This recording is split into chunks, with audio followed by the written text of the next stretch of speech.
Shalom. Berjumpa di dalam pembelajaran agama Kristen dan budi pekerti untuk pembelajaran kelas 9. Kita hari ini akan belajar di bab 7, yaitu gereja yang memperbarui diri. Perkenalkan, nama saya Dwi Indarto Hutomo. Saya akan mengajar dengan semuanya dan kita akan bersama-sama memulainya dengan berdoa. Saya berharap kita di rumah dalam kondisi yang baik dan kita mari berdoa untuk memulai pembelajaran kita. Mari kita bersatu di dalam doa. Bapa di dalam surga, terima kasih. Pada hari ini kami akan memulai pembelajaran agama Kristen dan budi pekerti. Kiranya Tuhan pimpin sertai kami, baik hamba-Mu mengajar di tempat ini maupun para siswa dan kita semua yang ada di rumah di tempat masing-masing. Di dalam mengikuti program ini, biarlah kami dapat belajar dengan baik. Biarlah Roh Kudus menuntun pembelajaran ini dari awal pertengahan hingga akhir. Ampuni setiap dosa dan kesalahan kami, dan kiranya Tuhan sempurnakan hidup kami untuk semakin mengenal dan mengikuti kehendak Tuhan. Di dalam nama Yesus Kristus, Tuhan Juru Selamat yang hidup, kami berdoa dan bersyukur. Amin. Tujuan daripada materi kali ini yaitu supaya kita dapat mengerti apa itu arti perubahan dan kita dapat berubah untuk mempertahankan hidup kita, untuk memuliakan nama Tuhan, dan semakin hari hidup kita senantiasa diperbarui oleh kebenaran firman Tuhan. Itu tujuan daripada materi yang ada.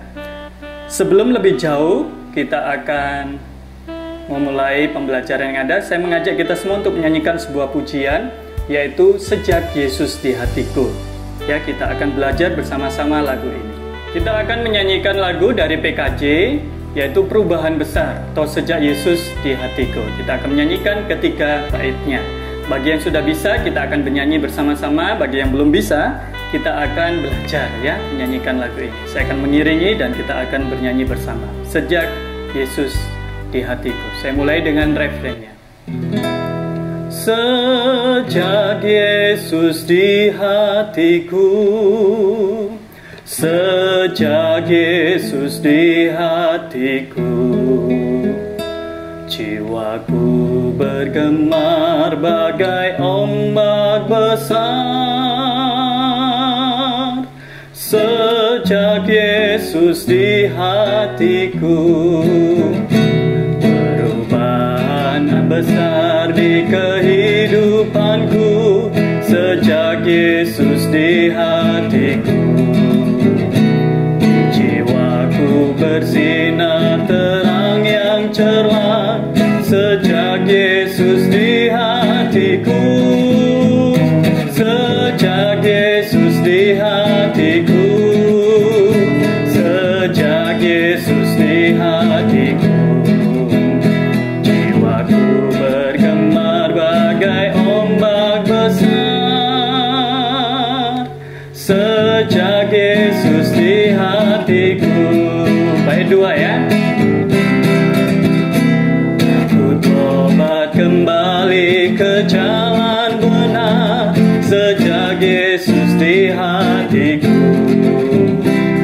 dosaku dihapus, jiwaku segar. Sejak Yesus di hatiku, sejak Yesus di hatiku, sejak Yesus di hatiku, jiwaku bergemar bagai ombak besar. Sejak Yesus di hatiku, aku rindu pergi ke tempat Tuhanku. Sejak Yesus di hatiku, aku riang gembira berjalan terus. Sejak Yesus di hatiku, sejak Yesus di hatiku, sejak Yesus di hatiku, jiwaku bergemar bagai ombak besar. Sejak Yesus di hatiku. Ya, pujian tadi mengajari kita bahwa ketika sejak ya katakan Yesus di dalam hati kita, maka hidup kita senantiasa bergema digambarkan dengan bahasa puisi, yaitu sebagai ombak besar yang yang bergulung-gulung-gulung, terus akhirnya kita rasakan sukacita itu yang melimpah-limpah, dan ada perubahan kehidupan di dalam hidup kita. Nah, biarlah pujian tadi dapat mengingatkan kita bahwa ketika kita hidup di dalam Tuhan, itu ada step by step, ya, perubahan demi perubahan setiap hari, sehingga hidup kita senantiasa terpaut kepada Tuhan dan semakin mencerminkan kehidupan Yesus di dalam hidup kita. Pertanyaan pembuka, ya, kalian bisa menulis di dalam buku kalian, buku agama, ataupun di dalam laptop. Kalian ketik, nanti kalian kirim ke guru kalian di dalam tugasnya, yaitu ada 3 pertanyaan yang saya mengajak kita berpikir bersama.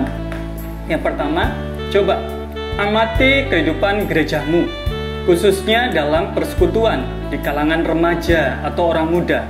Menurut kamu, apakah ada perubahan yang perlu dilakukan oleh gerejamu sehubungan dengan kehidupan persekutuan remaja dan orang mudanya? Nah, misalkan kalau iya, itu apa? Kalian bisa sebutkan di situ. Lalu yang kedua, menurut kamu mengapa perubahan itu perlu terjadi? Ya, itu kalau ada. Lalu yang ketiga, perubahan-perubahan apa saja yang sudah pernah dilakukan oleh gerejamu di dalam kehidupannya. Misalkan contohnya, ya, di dalam gereja saya, persekutuan remajanya waktu sebelum zaman pandemi itu kita akan berkumpul, tetapi kita itu sedikit orangnya, ya, sedikit karena apa? Kita cuma, ya, beberapa anak-anak saja. Lalu kita mengadakan namanya pembinaan pemuritan atau KTB, dan akhirnya pelan-pelan kita belajar saling sharing, terbuka, dan akhirnya akhirnya kita semakin bertumbuh dan mengajak teman-teman yang lain yang seusia dengan kita untuk mengikuti persekutuan, dan akhirnya semakin berkembang dan semakin berkembang. Akhirnya dari remaja itu bisa membimbing atau membantu hamba Tuhan di dalam mereka mengajar di sekolah minggu. Nah, seperti itu perubahan-perubahan di dalam bukan hanya program gereja, tetapi di dalam kehidupan bersama di persekutuan remaja. Nah, kalau sekarang dalam masa pandemi, coba kalian pikirkan, renungkan seperti apa yang kita lakukan untuk hal-hal yang kita bisa beradaptasi dengan situasi atau kondisi yang ada. Nah, itu contoh di dalam perubahan. Oke, kita lanjut, ya. Perubahan itu sebagai hukum kehidupan. Nah, ini sebuah suatu statement dari Presiden Amerika Serikat John F. Kennedy berkata, ya, waktu dan dunia tidak diam begitu saja. Perubahan adalah hukum kehidupan. Mereka yang hanya memandang ke belakang atau ke masa kini pasti akan kehilangan masa depan. Nah, maksudnya apa di sini? Maksudnya setiap manusia itu pasti akan mengalami yang namanya perubahan. Coba kalian bayangkan sekarang, masa kalian remaja sekarang dibanding dulu waktu kalian masih anak-anak, ya, masih maksudnya SD atau masih belum sekolah. Sekarang kalian sudah besar.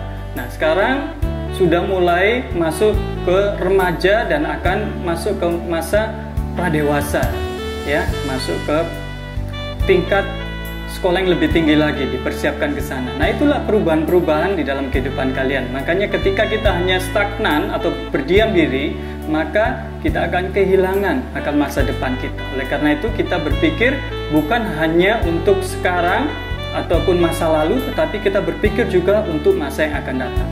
Nah, salah satu contoh misalnya dalam dunia hewan, ya, atau binatang, kita dapat menemukan bagaimana kemampuan berubah itu sangat dibutuhkan untuk menyelamatkan diri. Misalnya hewan bunglon itu terkenal karena dengan cepat dia mengubah warna kulitnya sehingga sesuai dengan warna lingkungan sekitarnya. Perubahan inilah yang dapat membuat bunglon dapat menyelamatkan diri dari binatang mangsanya. Nah, itu contoh dari dunia hewan. Apalagi kita manusia diciptakan segambar dan serupa dengan Allah. Maka kita pun juga harus mengikuti, istilahnya bukan hanyut, ya, tetapi kita beradaptasi dan kita melakukan perubahan-perubahan untuk mengikuti bukan hanya tren, tetapi kita mengikuti arah zaman ini sehingga kita tidak tertinggal, tetapi tetap kita ada di dalam namanya terang kebenaran firman Tuhan. Nah, yang kedua, umat Allah yang berubah. Umat Allah juga selalu berubah. Tuhan tidak ingin umatnya tetap hidup sama seperti dahulu, karena zaman terus berubah, keadaan selalu berubah, maka gereja dan umat Allah pun harus ikut berubah pula. agar mampu menghadapi dan bertahan dalam perubahan tersebut. Nah, saya mengajak kita membaca di dalam kitab Yesaya. Yesaya pasal 43 ayat 19 sampai 20. Alkitabnya dibuka ya di rumah ya, nanti setelah itu jangan ditutup. Ya, kita baca dulu Yesaya 43 ayat 19 sampai 20. Saya akan membacakan. Lihat, aku hendak membuat sesuatu yang baru, yang sekarang sudah tumbuh. Belumkah kamu mengetahuinya? Ya, aku hendak membuat jalan di padang gurun dan sungai-sungai di padang belantara. Binatang hutan akan memuliakan aku, serigala dan burung unta, sebab aku telah membuat air memancar di padang gurun dan sungai-sungai di padang belantara untuk memberi minum umat pilihanku. Nah, ini Yesaya pasal 43. Nah, lanjut kita di dalam materinya, yaitu pembaruan umat Allah. Pembaruan perjanjian dan ikatan dengan Allah juga kita lakukan di dalam kehidupan kita sebagai umat Kristen. Dalam kebaktian minggu, di banyak gereja jemaat diajak untuk mengikrarkan pengakuan imannya dengan mengucapkan pengakuan iman rasuli atau pengakuan iman Nisya. Ini adalah suatu bentuk pembaruan perjanjian kita dengan Tuhan. Nah, jadi kita ini diajak oleh Tuhan, umatnya itu harus berubah seturut dengan kehendak Tuhan. Dan iman kita senantiasa terus diperbarui dari hari ke hari untuk sesuai dengan terang kebenaran firman Tuhan. Yang kedua, gereja sebagai umat Allah yang baru. Pada hari Pentakosta di Yerusalem, para murid menerima janji Tuhan Yesus, yaitu turunnya Roh Kudus. Inilah gereja yang terbentuk sebagai pengenapan nubuat dalam kitab Yoel. Saya akan membacakan Kisah Para Rasul pasal yang kedua ayat 17 sampai ke 19. Saya akan bacakan buat kita semua Kisah Para Rasul pasal 2 ayat 17 sampai 19. Akan terjadi pada hari-hari terakhir, demikianlah firman Allah, bahwa aku akan mencurahkan rohku ke atas semua manusia. Maka anak-anakmu laki-laki dan perempuan akan bernubuat, dan teruna-terunamu akan mendapat penglihatan-penglihatan, dan orang-orangmu yang tua akan mendapat mimpi. Juga ke atas hamba-hambaku laki-laki dan perempuan akan kucurahkan rohku pada hari-hari itu, dan mereka akan bernubuat. Dan aku akan mengadakan mukjizat-mukjizat di atas, di langit, dan tanda-tanda di bawah di bumi, darah dan api dan gumpalan-gumpalan asap. Nah, ini nubuatan kitab Yoel, Nabi kecil Yoel, yang akhirnya dikutip di dalam khotbah Petrus waktu hari Pentakosta. Dan akhirnya di sana 3.000 orang bertobat. Ya, ada perubahan, pembaruan. Oke, next selanjutnya kita akan melihat bagaimana gereja yang diperbarui. Gereja diperbarui ini juga di dalam abad ke-15 itu ada muncul gerakan reformasi gereja, yaitu tepatnya 31 Oktober 1517, yaitu Bapak Martin Luther itu memakukan 95 dalil di pintu gereja Wittenberg di Jerman. Nah, intisari daripada dalil-dalil yaitu 95 tersebut, kalau misalkan disarikan itu ada 3 sola, ya ini saya rangkumkan 3 saja, yaitu sola gratia, yaitu hanya oleh anugerah. Ya, kita diselamatkan itu hanya oleh anugerah, karena anugerah. Yang kedua, sola fide, yaitu hanya oleh iman. Kita diselamatkan, percaya kita kepada Tuhan Yesus, iman di dalam Yesus Kristus. Yang ketiga yaitu sola scriptura, hanya oleh Alkitab. Kita percaya kepada Tuhan. Oke, next ada pembaruan-pembaruan yaitu yang dilakukan gereja, yaitu pembaruan melalui gerakan Pentakostal. Nah, ini gereja Pentakostal melahirkan gereja-gereja Pentakosta dan karismatik. Itu muncul di Amerika Serikat pada tahun 1901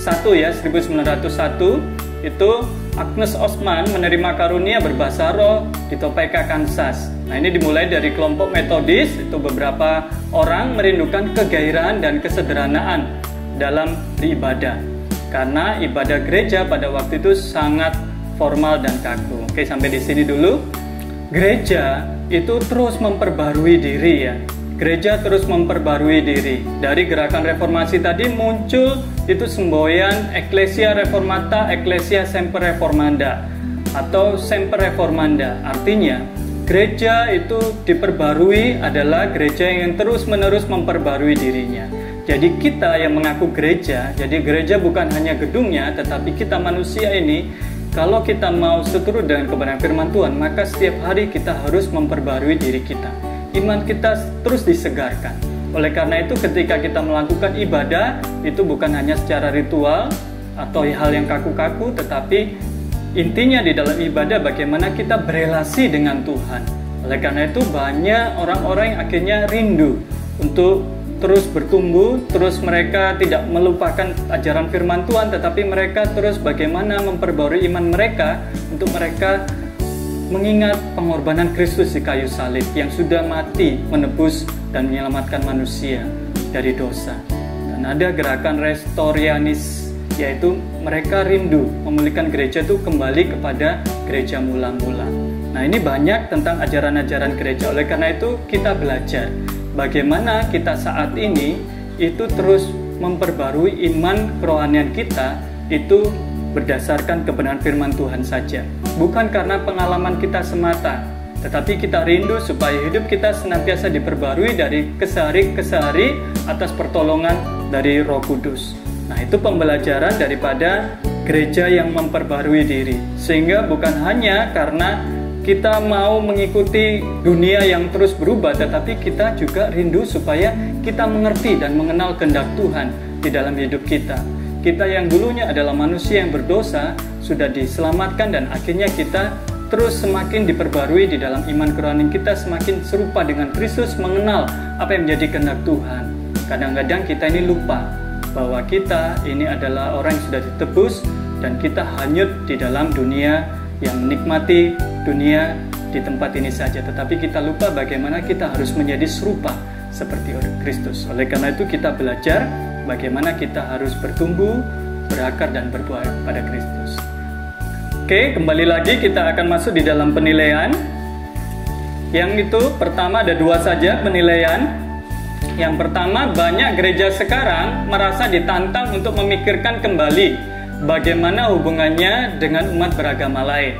Nah, apakah gerejamu mengajarkan kamu untuk hidup bertoleransi dan membangun hubungan yang damai serta ramah tamah dengan umat beragama lain? Itu kamu bisa tulis atau ketik, nanti kamu bisa laporkan itu ke gurumu. Lalu yang kedua, setiap orang Kristen perlu berusaha melakukan perubahan di dalam kehidupan pribadinya. Menurut kamu, perubahan apakah yang perlu terjadi di dalam dirimu sendiri? Jadi selain kita melihat keluar, kita juga harus introspeksi diri. Perubahan apa yang perlu di dalam hidup kita? Oke, rangkuman daripada pembelajaran ini yaitu dalam sejarah, gereja telah berulang kali diperhadapkan dengan tantangan-tantangan yang berat. Gereja yang berhasil berubah dan mengubah dirinya, mengoreksi kesalahan-kesalahannya, memperbaiki sikapnya terhadap perubahan dan lingkungan sekitarnya, akan mampu bertahan. Namun, perubahan harus dilakukan dengan hati-hati dan dengan prinsip yang jelas, supaya perubahan itu tidak terjadi hanya sekedar ikut-ikutan saja. Perubahan yang sama juga perlu terjadi di dalam kehidupan kita semua, agar kita dapat ikut berjuang melestarikan kehidupan bersama di muka bumi ini.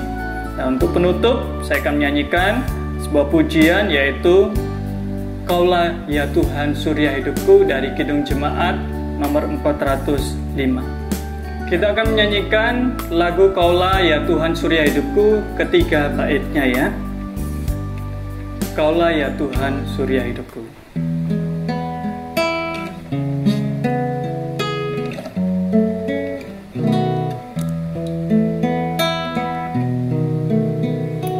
Kaulah ya Tuhan Surya Hidupku, asal Kau ada yang lain tak perlu. Siang dan malam Engkau ku kenal, di hadirat-Mu jiwaku tenang.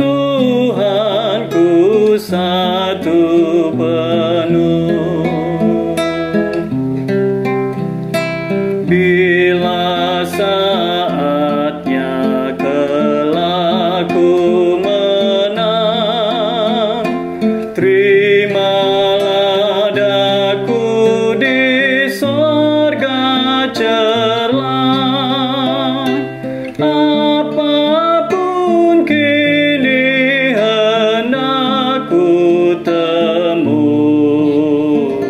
Kaulah ya Tuhan surya hidupku. Pujian mengajarkan bahwa Tuhan itu sajalah surya di dalam kehidupan kita. Ya, Tuhan itu adalah hikmat. Tuhan itu firman hidup yang menuntun hidup kita.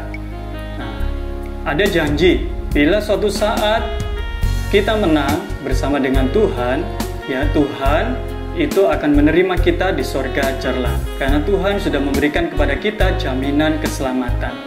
Ya, oleh karena itu biarlah selama kita hidup di dunia ini kita dapat terus memperbarui hidup kita, memperbarui diri kita.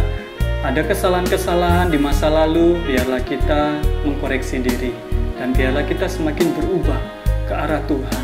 Khususnya di dalam masa pandemi ini, biarlah kita belajar untuk kita mengetahui apa maksud dan kehendak Tuhan di dalam hidup kita.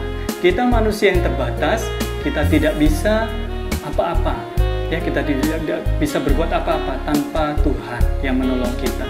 Ya, untuk penutup di dalam ayat, yaitu kita akan menghafalkan satu ayat di dalam 2 Korintus pasal 5 ayat 17. Ya, itu ada di slide awal, yaitu bagaimana 2 Korintus pasal 5 ayat 17 itu mengajarkan kepada kita bagaimana harusnya kita hidup sebagai orang Kristen. Nanti kalian bisa hafalkan dan kalian bisa memahami tentang ayat ini. 2 Korintus pasal 5 ayat 17. Jadi, siapa yang ada di dalam Kristus, ia adalah ciptaan baru. Yang lama sudah berlalu, sesungguhnya yang baru sudah datang. Ya, 2 Korintus 5 ayat 17. Itu kalian hafalkan sebagai ayat emas dan sebagai ayat kehidupan kita, bahwa ketika kita hidup di dalam Tuhan Yesus, maka kita adalah new creation, ciptaan baru di dalam Tuhan. Hidup yang lama itu biarlah sudah berlalu. Hidup kita adalah tertuju kepada Tuhan Yesus dan bagaimana kita akan mengarah kehidupan kita bersama Tuhan kelak menuju sorga yang sudah Tuhan janjikan. Nah, biarlah pembelajaran kita pada hari ini itu dapat menolong kita semakin kita hidup semakin memuliakan nama Tuhan. Oke, terima kasih.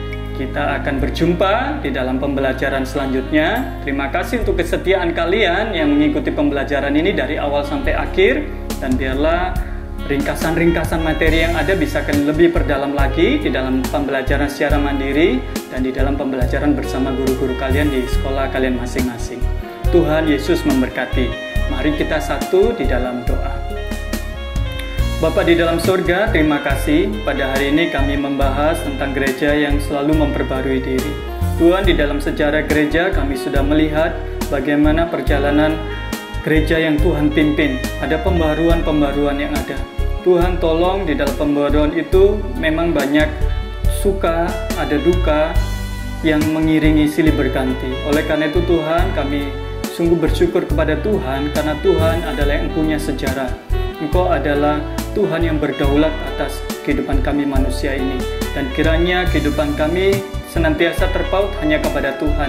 Ketika kami hidup untuk berubah, biarlah perubahan kami ke arah yang benar, ke arah pengenalan Tuhan yang sejati. Sehingga di dalam kehidupan kami itu semuanya tidak sia-sia, tetapi ada upah yang Tuhan janjikan nantinya, yang Tuhan genapi di dalam surga kelak. Terima kasih Tuhan untuk pembelajaran kali ini. Kiranya Tuhan terus memimpin, memelihara kehidupan kami, baik kesehatan, baik juga sekolah kami. Biarlah kami rindu untuk sekolah-sekolah pertemuan tatap muka itu akan terlaksana, dan kami percaya bahwa Tuhan akan menjawab seturut dengan waktu dan kehendak Tuhan saja. Terpujilah nama Tuhan. Di dalam nama Tuhan Yesus, Tuhan Juru Selamat kami hidup, Tuhan yang sudah mengajar doa Bapa kami.